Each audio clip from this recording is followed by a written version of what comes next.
adalah seorang sahabat bernama Sa'labah bin Hatib Al-Ansari. Beliau hidupnya miskin, tetapi kemiskinannya sama sekali tidak mengurangi kekuatan ibadahnya. Salatnya pun selalu berjamaah. Di mana ada Rasul salat menjadi imam, di situ Sa'labah bermakmum. Hanya saja Sa'labah ini aneh. Tiap selesai salat langsung pulang. Tidak wirid, tidak zikir, tidak doa.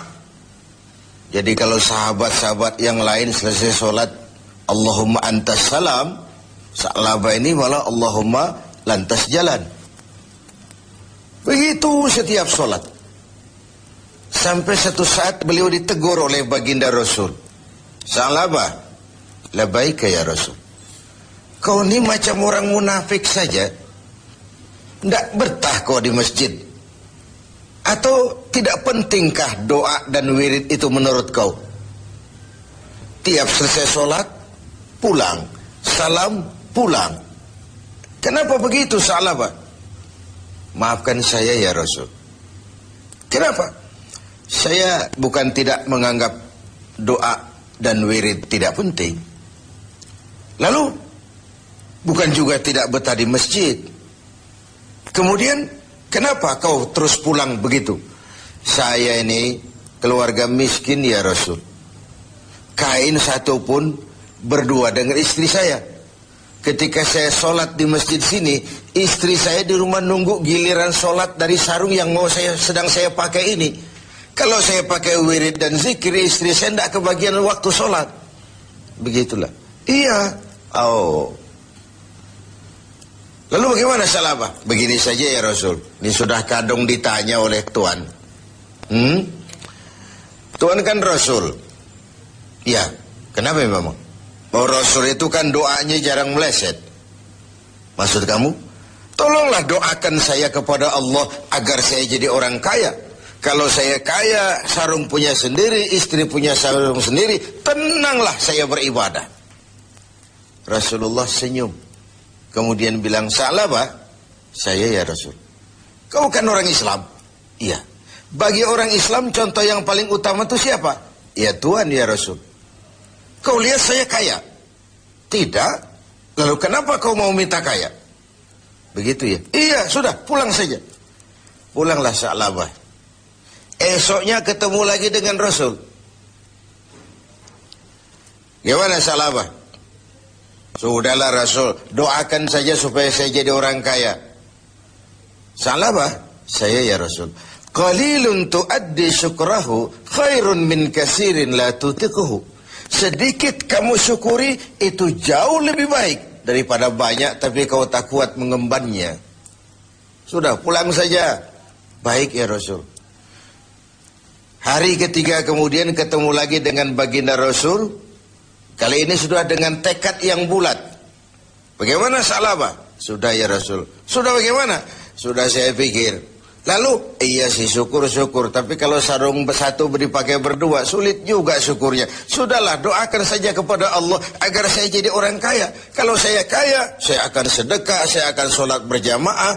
Wal'ati kullazi haqqin haqqah. Tiap orang akan saya berikan haknya. Pokoknya bereslah kalau saya jadi kaya nanti.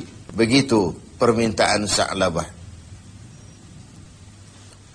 Didesak sedemikian rupa, akhirnya baginda Rasul mengangkat kedua belah tangan, mendoakan Sa'labah. Allahumma razuk Sa'labah. Ya Allah, berikan rezeki kepada Sa'labah. Oleh baginda Rasul, Sa'labah dihadiahkan seekor kambing betina yang sedang hamil. Peliharalah kambing ini Sa'labah, mudah-mudahan bawa berkah bagi kau. Dipeliharalah kambing ini oleh Sa'labah sampai melahirkan 2 ekor sekaligus. 1 menjadi 3, 3 menjadi 5, 5 menjadi 7. Makinlah hari kambingnya makin banyak berkembang biak. Ketika kambing banyak berkembang biak, Sa'labah mulai kesibukan. Datang sholatnya mulai terlambat. Tadinya sebelum waktu sudah menunggu di masjid. Sekarang imam sudah qamat baru dia datang. Lama-lama sholat 5 waktu pun tidak kelihatan. Jumat saja di masjid. Itu pun kalau khatib sudah naik mimbar, baru dia datang. Terakhir Jumat pun tidak kelihatan juga. Orang tanya, kemana Sa'labah? Sibuk keluar kota, ngembala kambing. Ya wailah Sa'labah. Sayang sekali, celaka Sa'labah. Sampai ketika turun kewajiban membayar zakat, alih-alih Sa'labah malah tidak mau mengeluarkan zakatnya. Sampai di zaman Utsman bin Affan, Sa'labah mengalami kebinasaan dan bangkrut kembali dengan seluruh hartanya. Pemirsa TV7, riwayat ini adalah sebuah potret bagaimana seorang Sa'labah diuji dengan kemiskinan, dia lulus. Tapi saat diuji dengan kekayaan, dia gagal, berantakan. Ketika miskin dia hamba Allah, setelah kaya dia pindah menjadi hamba harta. Sikap ini mencerminkan tidak istiqamah, tidak punya pendirian yang tetap dalam menjaga nilai kehambaan di hadapan Allah Subhanahu wa taala. Bahwa isi hidup ini penuh cobaan, ujian, Quran sudah menjelaskan itu kepada kita. وَلَنَبْلُوَنَّكُمْ بِشَيْءٍ مِّنَ الْخَوْفِ وَالْجُوعِ وَنَقْصٍ مِّنَ الْأَمْوَالِ وَالْأَنفُسِ وَالثَّمَرَاتِ. Dan pasti, dengan lamu taukid, وَلَنَبْلُوَنَّكُمْ, dan pasti kami akan uji kamu dengan sebagian kecil dari apa? Minal khauf, rasa takut. Kadang dalam hidup kita dihinggapi rasa takut yang tidak beralasan. Sudah kaya takut kalau jatuh miskin. Sudah punya kedudukan takut kalau diambil orang. Takut kalau ada mutasi. Takut kalau harus turun jabatan. Sudah hidup takut kalau mesti mati. Takut yang sering tidak beralasan. Wal khauf, rasa lapar. Secara makro, khauf dan ju' ini kan masalah hankam dan ekonomi, keamanan dan kemakmuran. Sering kali kita diuji dengan ini. Hilangnya rasa aman, ekonomi gonjang-ganjing, ini mahal, itu mahal, ini naik, itu naik. Lapangan kerja sulit, persaingan hidup tajam. Apalagi sudah masuk pertengahan Ramadan ke atas. Orang sudah konsentrasi, mau mudik lah, mau lebaran lah. Sehingga konsentrasi ibadah pun sering buyar. Tengoklah, pertengahan Ramadan ke atas ini, masjid-masjid separuh saja pun sudah bagus dia. Softnya semakin maju. Artinya orangnya semakin kurang. Pemirsa TV7 yang berbahagia. Ujian itu juga dalam bentuk wanaksim minal amwal. Kekurangan harta, kehilangan, rampok, kecurian. Wal anfus, kekurangan jiwa, kematian. Wathamarat, kekurangan buah-buahan. Menghadapi ujian-ujian, cobaan-cobaan itu, Allah memberikan sandaran. Wabasyiris sabirin, berikan berita gembira kepada orang-orang yang sabar menghadapi segala macam ujian tadi.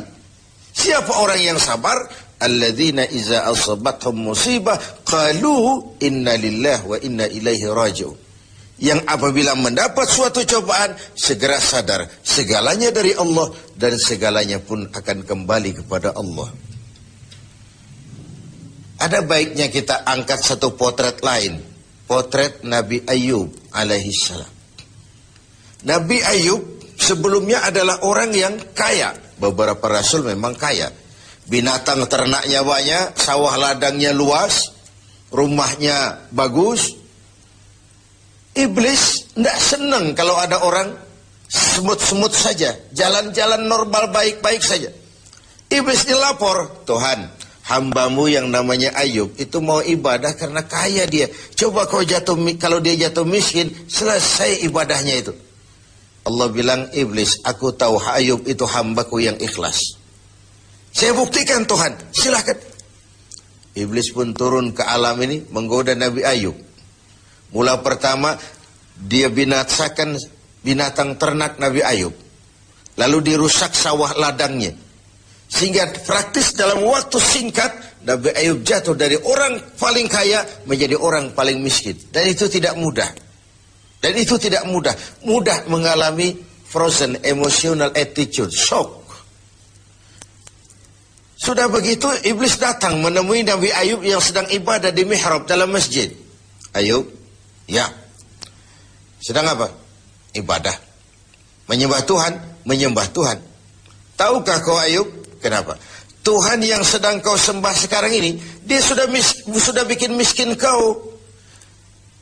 Sawah ladangmu binasa, rusak.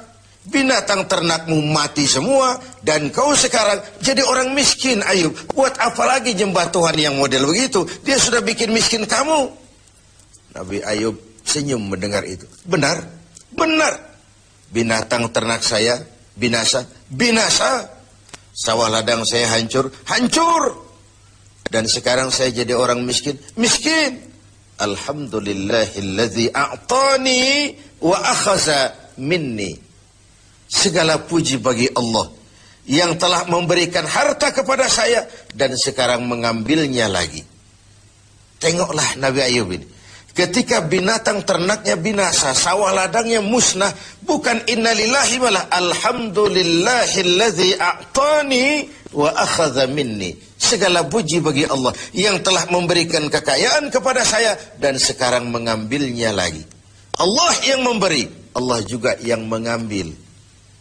Inilah yang disebut sikap istiqamah. Ibadah kita tidak bergantung kepada cuaca. Sebagaimana di awal tentang Sa'labah bin Hatib al-Ansari tadi. Dalam keadaan miskin, dia tekun ibadah. Setelah diuji dengan kekayaan, dia malah tidak karu-karuan.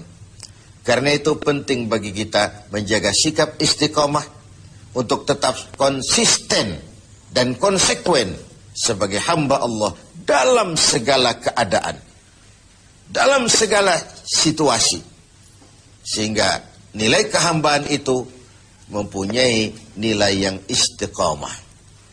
Pemirsa TV7, semoga ibadah Ramadan membuat kita menjadi orang-orang yang istiqamah menghadapi ujian yang diberikan Allah kepada kita.